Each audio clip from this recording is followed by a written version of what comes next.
نحمده ونصلي على رسوله الكريم أما بعد فأعوذ بالله من الشيطان الرجيم بسم الله الرحمن الرحيم وما أمروا إلا ليعبدوا الله مخلصين له الدين صدق الله العظيم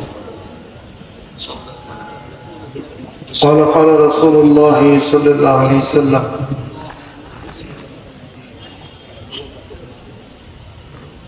المؤمن مرآة المؤمن মহান মাবুদের দরবারে শুকরিয়া আদায় করি আলহামদুলিল্লাহ। অন্যত্র আপনার নবী সাল্লাল্লাহু আলাইহি ওয়াসাল্লাম ঘোষণা করে আন্নাসু মাআদিনু কামা আদিনিজ যাহাব ওয়াল ফিদ্দা। সম্মানিত এলাকাবাসী, সম্মানিত মুহিব্বিন ইকরাম, ওলামা ইকরাম, যুবক বন্ধুরা, পর্দার আড়ালে অন্তরালে মেয়েরা যারা আছেন সবাইকে সম্মান এবং শ্রদ্ধা। আসসালামু আলাইকুম ওয়া রাহমাতুল্লাহি ওয়া বারাকাতুহু। এখানে অনেক মানুষ, অল্প মানুষ না, অনেক। একজন হলো 1 বছর, দুইজন হলো 2 বছর, তিনজন হলো বহু বছর। 3 জনের বেশি আছে কিনা? আর 3 জন থাকলে জামাত হলো, জামাত হলে রহমত হলো। আলহামদুলিল্লাহ। যেখানে এই কোরআন হাদিস শরীফ আলাপ আলোচনা চলে, যে কেউ করুক, যে দলেরই করুক, যদি পৌরাণিক আলোচনা হয়, হাদিস শরীফের আলাপ আলোচনা হয়, জিকিরের মাহফিল হয়, এই যে আমার তো বিরিয়াজের জান্নাত ফারতো আলো, তোমরা ওই জান্নাতের বাগানের নিকটে যখন যাও, ফারতো আলো, বসো, ফল আহরণ করো। কিলা বলা হলো, ইয়া রাসূলুল্লাহ, জান্নাতুল বাগান কি? জান্নাতে আল্লাহ নবী সাল্লাল্লাহু আলাইহি ওয়াসাল্লাম বলেন, হালকাই জিকির, হালকা শব্দের গোলাকার, যেখানে মানুষ একত্রিত হয়ে আল্লাহ জিকির করে, ওটা হলো জান্নাত। জান্নাতের বাগান সেটা। পৃথিবীর বুকে জান্নাত 3 জায়গায় পাওয়া যাবে। কয় জায়গায়? 1 নম্বর যেখানে জিকিরের আলোচনা হয়, তাফসীরের আলাপ আলোচনা হয়, যে সম্পর্কে আল্লাহ পাক বলেন ইন্নাল্লাহা ইউবাহি বিকুমুল মালায়েকা, ওটা হলো জান্নাতের খণ্ড। মায়ের পায়ের নিচে হলো জান্নাত, সুবহানাল্লাহ। আর জান্নাত হলো মা বাইনা কাবরি ওয়া মিম্বারি এরাজতু মিরিয়াতুল জান্নাত। জান্নাতের একটা খণ্ড, আমি যেখানে খুতবা দিই এবং আমার মাকবার এর মাঝখানের জায়গাটা হলো রিয়াজুল জান্নাত, অর্থাৎ জান্নাতের একটা বাগান এবং খণ্ড। ওখানে হাজিরা নামাজ পড়ার জন্য প্রতিযোগিতা করেন না? জান্নাত কয় জায়গায়? 3 জায়গায়। আর একটা জায়গা হলো উত্তম জায়গা, সেটা হলো মসজিদ। আর একটা জায়গা হলো নিকৃষ্ট জায়গা, সেটা হলো বাজার। তাহলে আপনি তো দোকান দিচ্ছেন, দোকান ছেড়ে দেন, বাজার যখন খারাপ বাজার যায় না। অর্থাৎ প্রয়োজনে যাহা দরকার তাহা কিনা বাড়িতে আসেন, অতিরিক্ত সময়টা মানুষ বাজার ঘাটে নষ্ট করে কথাবার্তা বলে, গিবৎ করে, বিধে ওটাকে খারাপ জায়গা বলা হয়েছে। যিনি ব্যবসা করে, যিনি দোকানদারি করে, উনি দোকানদারি করতে পারেন, আবার আল্লাহর জিকিরের মাধ্যমে আল্লাহর ওলিও হয়ে যেতে পারে। মসজিদে সাধারণত বেচাকেনি মানুষ করে না, নামাজের জন্য, ইবাদতের জন্য যায়। এই জন্য সবচেয়ে উত্তম জায়গা দুনিয়াতে হলো মসজিদ। আর নিকৃষ্ট জায়গা হলো বাজারের হাট। সেখানে ওজনে ব্যস্ত হয়, কথাবার্তা হয়, গিবৎ শিকার হয়। এই জন্য বলা হয়েছে। কিন্তু যারা গিবৎ শিকার না করে, ওজনে কম দেয় না এবং বসে বসে বেচাকিনি করে, এবার আল্লাহর জিকিরও করে, সময় মতো নামাজ পড়ে, তাহলে সে তো সুন্নতি ব্যবসা করে। সুবহানাল্লাহ। জান্নাতের 3টা জান্নাতের জায়গা আছে, তালাশ করবে কিনা? 3টা জান্নাতের জায়গা, একটা জান্নাতের জায়গা চলছে। পানিগঞ্জের পিসাব আসছে তা না, এটা যে কোনো মানুষই আলোচনা যদি চলে, যেখানে আল্লাহ নবী সাল্লাল্লাহু আলাইহি ওয়াসাল্লাম ইরশাদ করেন, তারাকতু ফিকুম আমরাইন লা তাদিল্লু মা তামাসসাকতু বিহিমা কিতাবাল্লাহি ওয়া সুন্নাত রাসূলিহি। সুবহানাল্লাহ। দুটি জিনিস তোমাদের জন্য রেখে গেলাম, এক হলো কোরআনুল কারীম, আর হলো আমি নবীজি আমার জীবন ব্যবস্থা, অবস্থা, কথা, কাউলিহি ওয়া ফিলিহি ওয়া তাকরীরিহি, আমার সুন্নাহ আঁকড়িয়ে যদি ধরো কত কষ্ট তোমার হবে না। সুবহানাল্লাহ। আলাইকুম বিসুন্নতি ওয়া সুন্নাতিল খুলাফায়ে রাশিদিন বাদি আতু আলাইহা বিন নওয়াজিজ, দাঁত দিয়ে কামড়াইয়া ধরো। জোরে বল সুবহানাল্লাহ। একটা কাপড় যদি কাপড় দিয়ে ধরে, কাপড় যতই টানুক কাপড় নিতে পারবেন, কিন্তু কামড়টা যেটা ধরবো ওটা ছিলাবে। কথা ঠিক কিনা? মানুষে বলে না যে এমন কামড়ে দিছে একের কাইটে হালাইছে, অর্থাৎ দাঁত দিয়ে কামড়িয়ে ধরো। সুবহানাল্লাহ। হাতে ধরলে তো চলে যেতে পারে, কামড়টা ধরো আমার সুন্নতি। সুবহানাল্লাহ। তাহলে এইটা হলো মজলিস, কোরআনের মজলিস, হাদিস শরীফের মজলিস। আলোচনার ভিতরে প্রকৃতপক্ষে কোন পীর কেমন, কার কাছে যাব, কার কাছে মরিদ, মানুষ তো ধান্দার গতি ঘুরে। কথা ঠিক কিনা? এই একজন মানুষের সাথে সম্পর্ক করার আগে জানতে হবে তার মধ্যে কোনো শিরক আছে কিনা, তার মধ্যে কোনো বেদাত আছে কিনা। শিরক যদি থাকে, যতই বড় কণ্ঠ দেওয়া সে করুক, সম্পর্ক করা যাবে না। ইন্না শিরকা লাযুলমুন আযীম। যে শিরকের উপদেশ হযরত লোকমান আলাইহিস সালাম তার সন্তানকে দিয়েছেন, আল্লাহ বলেন খুব ভালো লাগছে, তোমার নামে একটা সূরা নাযিল করে দিলাম, সূরা লোকমান। সুবহানাল্লাহ। وإذ قال لقمان لابنه وهو يعظه يا بني لا تشرك بالله إن الشرك لظلم عظيم। হে আমার সন্তান, শিরক করো না, অর্থাৎ আল্লাহর শক্তির সাথে সম্পৃক্ত হয়ে কোন শক্তি জাহির করো না। প্রশংসার মালিক কে? আল্লাহ। ভয়ের মালিক কে? আল্লাহ। আল্লাহু আহাক্কু আন তাখশাহু। আর আলহামদুলিল্লাহি রাব্বিল আলামিন, সমস্ত প্রশংসা আল্লাহর জন্য, যিনি আসমান জমিন সকল কিছু গোটা বিশ্ব পৃথিবীর মালিক। যিনি, প্রশংসা তো কোনো মানুষের হতে পারে না, প্রশংসা আল্লাহর হয়। আল্লাহর পরে যদি কারোর প্রশংসা হয়, বাদ আজ খোদা বুজুর্গতি কিসামতাসার যেরকম সুবহানাল্লাহ, সেটা হলো আল্লাহ নবী সাল্লাল্লাহু আলাইহি ওয়াসাল্লাম। আমরা বলি না, আল্লাহ পাক নিজেই তার প্রশংসা করেন।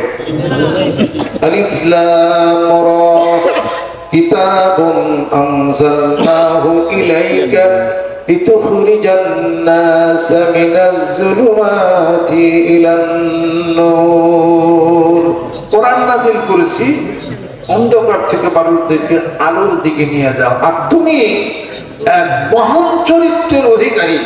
ওয়া ইন্নাকা লাআলা খুলুকিন আযীম।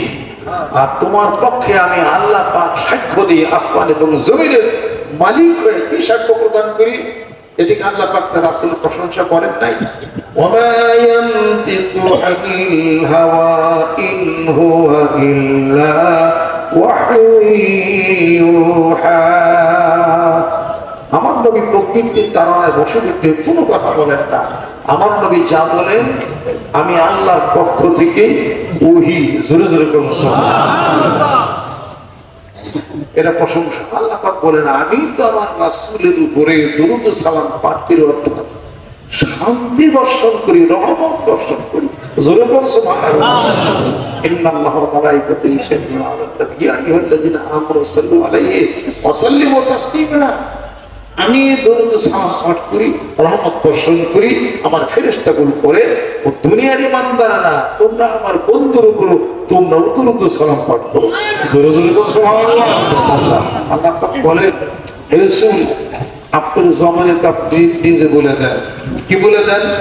কুল ইন্নামা আনা বাশারুম মিসলুকুম ইউহা ইলাইয়া আন্নামা ইলাহুকুম ইলাহু ওয়াহিদ ফামান কানা ইয়ারজু লিকা রাব্বিহি ফালইআমাল আমালান সালিহা ওয়া লা ইউশরিক বিইবাদাতি রাব্বিহি আহাদা।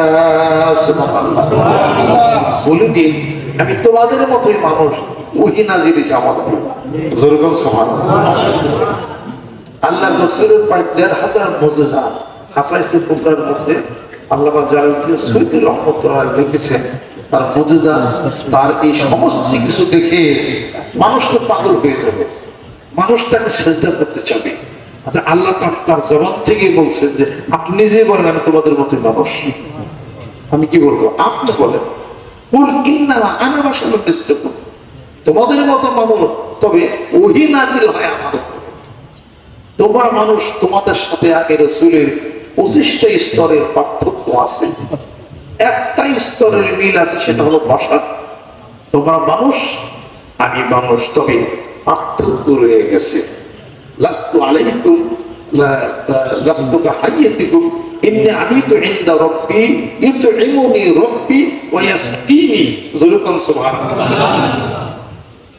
আমি তো তোমাদের মতো নই, আমি অতি গোপনে আমার আল্লাহর সাথে আমার সান্নিধ্য হয়, সান্নিধ্য লাভ করি। আমার পরম থেকে আমাকে খাওয়ান পান করা, এই জন্য আমি না খেয়ে রোজা রেখে শ্রমে বেচাই। সুবহানাল্লাহ। বিশাল এক পার্থক্য। আমাকে সবকে সদর করানো হয়েছে, বুকটা ফেরে মানবিক দুর্বলতা সবকিছু ফেলে দিয়া মাস্টার করেছেন আমার ভাই জিব্রাইল। রাসূলে কারীম আমার ভাই জিব্রাইল আমাকে এটা করেছে।